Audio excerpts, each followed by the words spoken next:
Deadwood, Dakota Territory, summer of 1876. The town stank of sweat, gun oil, and cheap whiskey. Dust hung heavy in the air, clinging to every shirt collar, every throat, every boot that scuffed the crooked streets. In front of the Brass Mule Saloon, a crowd had gathered, not for a card game or a shootout, but for something far colder. Abigail Turner, known as Abby, stood stiff between her father and older brother. At 23, she had long been judged as useless. Too old to be a bride, too roughened by chores, too sharp of tongue to be sweet. Her father, Elias Turner, spat into the dirt and muttered, "She's no use to us. Can't land a husband, can't bring me a dowry, can't give me a grandson. One less mouth to feed is a blessing." Her brother Clive smirked cruelly. "You'll get a good worker out of her long as you don't mind a tongue sharper than a knife. She's too proud for her own good." Across from them stood Horace Greevy, the saloon keeper. His red, greasy face gleamed with sweat. He barked out a laugh, pulled a pouch of coins from his coat, and slapped his belly. "Don't mind pride, I'll teach her what that's worth. Here, more than she's worth, but I'm feeling generous today." Quote. The pouch landed heavy in Elias Turner's palm. Horace turned his eyes on Abby, eyes slick with hunger. "Get in the wagon, girl." A rough hand seized her arm. She did not cry. She did not beg. She only looked at her father, searching his face for a flicker of doubt, some sign that selling his daughter cut him. But Elias only looked relieved, as though tossing aside a burden he'd carried too long. The crowd jeered.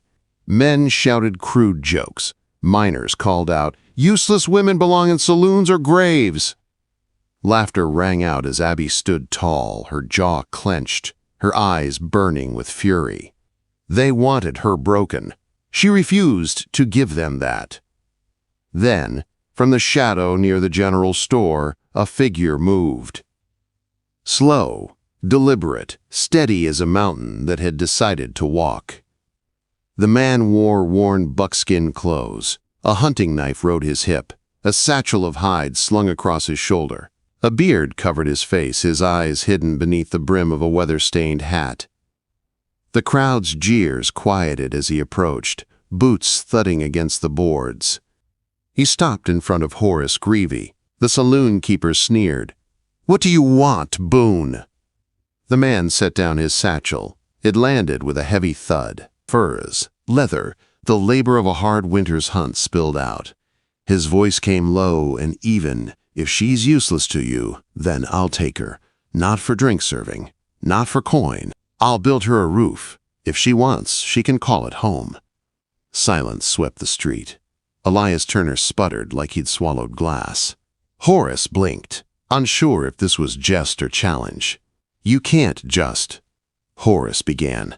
"I just did," the man said.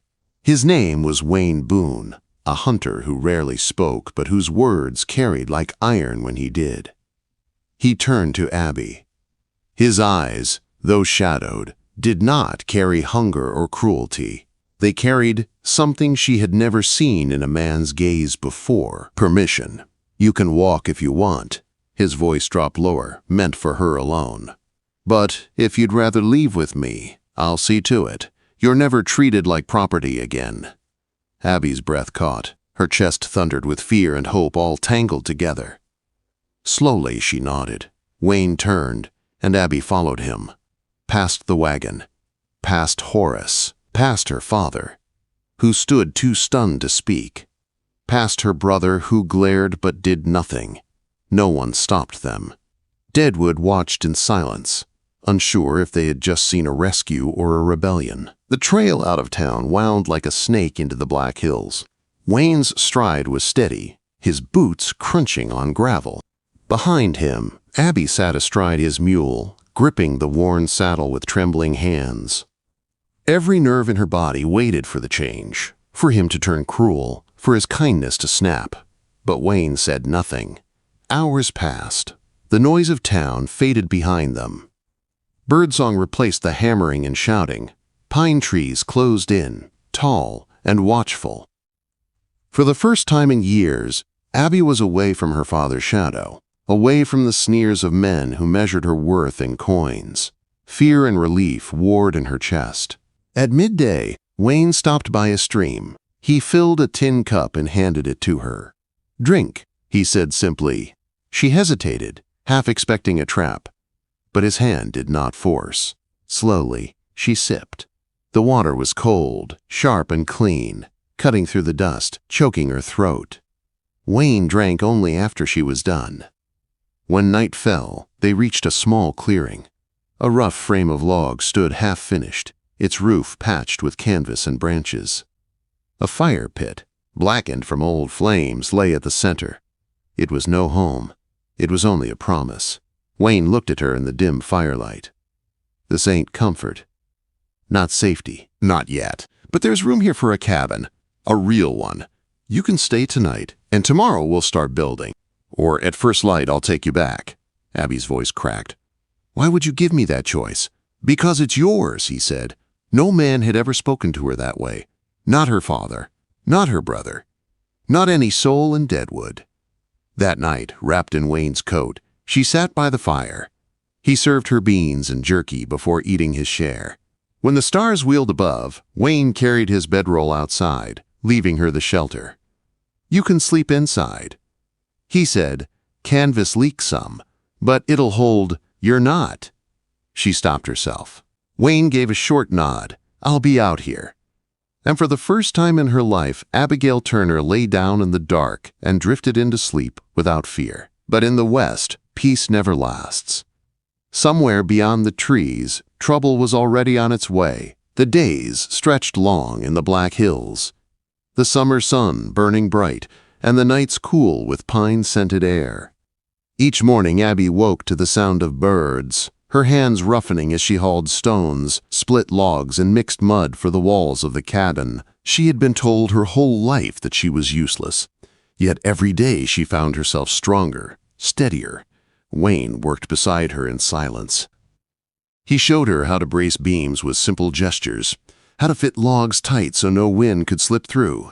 He never barked orders, never mocked her mistakes. His quiet was not cruel, it was steady, like the mountain itself. At night, they sat near the fire. He always served her food first, then himself, and when the stars filled the sky, he carried his bedroll outside, leaving her the shelter of the half-finished cabin. One evening, Abby finally broke the silence. "Were you always up here in the mountains?" Wayne shook his head. "Number. I was a carpenter. Built barns, porches, coffins. Had a little house near the river." She hesitated. What happened? He stared into the fire. His jaw tightening. Took a wife. Her name was Leah. Sweet voice. Loved birds. Lost her and the boy to cholera. After that, I didn't see much reason to keep talking. Abby lowered her eyes, the weight of his words heavy in her chest. She thought of her own story, the harsh voices that had shaped her life. "My father said I was born wrong, not pretty enough, not loud enough, not fertile enough. He burned the scraps of Bible pages my mother used to give me, said no man wanted a wife who could outread him." Her voice faltered. "I only know a handful of words now." Wayne stirred the fire with a stick. After a moment, he rose and fetched a flat board from his tools. With a stick of charcoal, he wrote 3 letters, A-B-I. Her eyes widened. "Your name," he said. Slowly, he showed her each letter. She traced them with trembling fingers, her writing uneven but hers all the same. She clutched the board to her chest as if it were gold. It was the first thing that had ever truly belonged to her. By the 3rd week, the cabin stood strong, with walls sealed tight and a roof that kept out the rain. Abby planted wildflowers near the steps, her hands digging into the earth with something close to joy. For once, she was not a burden. She was building something that might last, but peace in the West was never certain. One afternoon, the sound of hooves shattered the stillness. Abby froze, her heart pounding as 2 riders appeared at the ridge. Her father Elias and her brother Clive. Their faces were twisted with scorn. Elias dismounted and sneered. "Well, look at this dump. I knew she'd crawl into dirt, but didn't think she'd crawl up a mountain to do it." Wayne stepped down from the porch, axe in hand, blade resting low. "You're not welcome here." "She's my daughter," Elias snapped. You think you get to say what's what. She's not your property, Wayne answered, his voice steady. Clive spat into the dirt. She's a debt, a mouth we fed too long, and now a miner in Helena's, offering 10 head of cattle for a wife. We've come to collect. Wayne's grip tightened on the axe. If she wants to go with you, she can. I won't stop her. Elias sneered. You think she's your wife now? You think you get to play house? Wayne's eyes didn't move. I think she's a person. That's more than you ever treated her as. Inside the cabin, Abby's legs trembled. She could hide. She could let Wayne stand for her. But deep down, she knew this moment belonged to her. The door creaked open. Abby stepped outside, dirt still clinging to her hands from planting flowers. She lifted her chin, her voice clear. I'm not going with you, Elias blinked. Excuse me. I said no. I'm not for sale. Not anymore. Clive moved toward her, but Wayne stepped forward, axe steady in his grip. You heard her. She made her choice. Quote, Elias's face darkened with rage. Ungrateful girl, after all we did for you. Abby's voice cracked, but she did not falter. You didn't raise me. You tolerated me until you could profit. I am not your debt to sell. The words rang out into the clearing. From the trees, a few trappers and valley folk had gathered, watching. Elias noticed them, his bravado cracking. You'll regret this, girl. He spat, maybe. Abby said firmly, but it'll be my regret. Mine. There was a long pause. Then Elias cursed, mounted his horse, and turned away. Clive glared once at Wayne before following. Their figures shrank into the trees, leaving silence behind. Abby exhaled, her knees weak, but she stood tall. She had chosen. For the first time in her life, no one could take that from her. Wayne set the axe back on the porch. He did not speak. He didn't need to. The mountain had heard her words, and so had he. But the west is not kind, and storms were gathering far beyond the trees. The mountain turned white early that year. Snow clung heavy to the pines, the stream froze at its edges, and bitter winds howled through the gaps of the black hills. Wayne hunted each morning, rifle slung across his back, but winter was cruel, and game grew scarce. One evening, long after the sun had dropped behind the ridge, Abby heard the panicked bray of their mule. She rushed outside just in time to see Wayne stumble up the trail, blood soaking his shirt. His face was pale, his jaw locked tight. Wayne, she cried, dragging him inside. It's not deep, he grunted. Elk caught me with an antler. Just a graze. But the blood told another story. Abby pressed rags to his wound, her hands trembling, her breath ragged. For days, Wayne could barely move, leaning on a carved stick just across the cabin. Abby became the strength of their small world. She split wood until blisters tore her palms. She hauled water from the frozen stream, kept the fire alive, mended clothes, and cleaned his wound each night. The villagers whispered that she would die up there with him, that no woman could survive a mountain winter. But Abby stayed. One night, as the wind clawed at the roof and snow piled against the walls, she stitched a bandage with trembling fingers. Wayne studied her pale, weary face. You're stronger than this whole mountain, he murmured. She shook her head, tears welling. I don't feel strong. I've seen storms split trees in half, but not you. Quote. Her shoulders shook as quiet sobs escaped her. For the first time in her life, someone had called her strong. Wayne reached out, his hand resting gently over hers. The fire glowed steady between them, warming more than just the room. By spring, Wayne could walk again. The snow melted, streams ran full, and wildflowers bloomed along the steps Abby had planted the summer before. One afternoon, 3 prospectors rode into the clearing.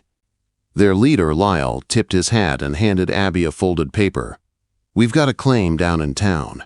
Need someone who can read receipts and keep ledgers. Pays fair, roof over your head. You'd be the first woman hired for brains, not just bed-warming. Abby's chest tightened. A real job. A chance to stand on her own, free from dependence. That night she sat by the fire, staring at the paper. Wayne carved cedar in silence. At last, he set down the wood and placed something beside her. A small, hand-carved map. "If you want to go," he said softly, "this will take you down." Easiest trail, after the snowmelt, her eyes filled. "And if I don't want to go, keep it anyway. So you'll always know the way back." "Wayne, aren't you going to stop me? Tell me to stay." His eyes softened. "You're not mine to keep. That's the point." 2 mornings later, Abby stood at the trail as the wagon rattled closer. Lyle called, "You ready, miss?" She clutched the carved map in one hand, the offer in the other. Her heart thundered. Then she shook her head. No, Lyle frowned. "You sure?" "I already live where I want to be," she said firmly. She turned, walked back up the slope, and found Wayne waiting on the porch. She pressed the map into his palm and smiled through tears. "Turns out I don't need it. I'm already home." That spring, the cabin grew into more than a shelter. Wayne built a long wooden table, and Abby laid chalk and slate across it. Children from the valley came, carrying eggs and corn as payment for lessons. Mothers lingered at the door, listening as their little ones spelled their names for the first time. Abby's voice filled the cabin, teaching letters once denied to her. And when she looked up, she often saw Wayne watching from the porch, carving stools for the children, his quiet pride shining in his weathered face. On a Sunday morning, beneath the tallest pine, the valley folk gathered. Abby wore a white dress stitched from flour sacks, wildflowers braided in her hair. Wayne stood beside her in a clean shirt, beard trimmed neat. The children scattered petals at her feet, and a fiddle played thin but sweet. Abby took his hands, her voice steady. "I used to believe I was nothing, that my worth came only from what others could take from me. But this man built me more than a cabin.